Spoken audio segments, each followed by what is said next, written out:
அதன் காரணமாக கோபப்படுத்தி பேசுறதுனால வரக்கூடிய வெளிப்பாடு இதை நீங்க சொல்றீங்களா? அதிகமாக மிகப்படுத்தி இல்லைங்க. ஏறத்தால வந்துட்டு ஒரு புராணம் மாதிரி எழுதியிருக்கிறாங்க. ஒரு சூப்பர்மேன் கதை எழுதுற மாதிரி எழுதி வச்சுக்கிறாங்க. இங்க ஒரு நபரினுடைய பொன்மொழிகள்னா அவர் பேசினதுலேருந்து எடுத்தாதான் பொன்மொழி, அல்லது எழுதுலேருந்து எடுத்தா பொன்மொழி இல்லைங்களா? ஆனா பெரியார் பொன்மொழின்னு இவங்க சொல்றது எல்லாமே அடுத்தவங்க பேசின பொன்மொழி.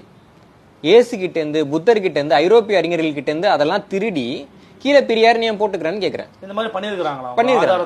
ஆதாரத்தோட நான் உங்களுக்கு ஒரு 4-5 பொன்மொழி அனுப்பி வரேன் பாருங்க. பைபிள்ல இருந்து திருடினதுக்கெல்லாம் ஆதாரம் இருக்குங்க. பைபிளுக்கு முன்னாடியே பெரியார் தோண்டி சொல்லிட்டாரா? அப்படியே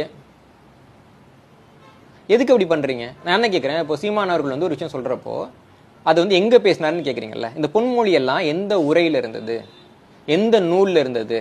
இந்த பொன்மொழிக்கு கீழே ஏதாவது பக்கம் போட்டு பாத்துறீங்களா? அப்ப எப்படி திடீர்னு இந்த பொன்மொழி எல்லாம் எடுக்கிறீங்க? எங்க இருந்து எடுக்கிறீங்க நீங்க? ஒரு பிம்பத்தை உருவாக்குறது இருக்குல்ல. உனக்கு ஒரு நபரை பிடிச்சிருக்குன்னா பிடிச்சிருக்கட்டும், நான் அதை தப்பா சொல்லலை.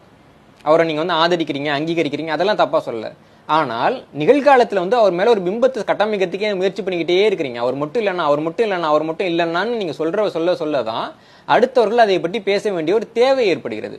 அந்த தேவையை ஏற்படுத்திட்டு பேசுறவனை பார்த்து நீ ஏன் இப்ப பேசுற, அதெல்லாம் அந்த காலம் தெரியுமா? நீ ஏன்டா முதல்ல பேசுற?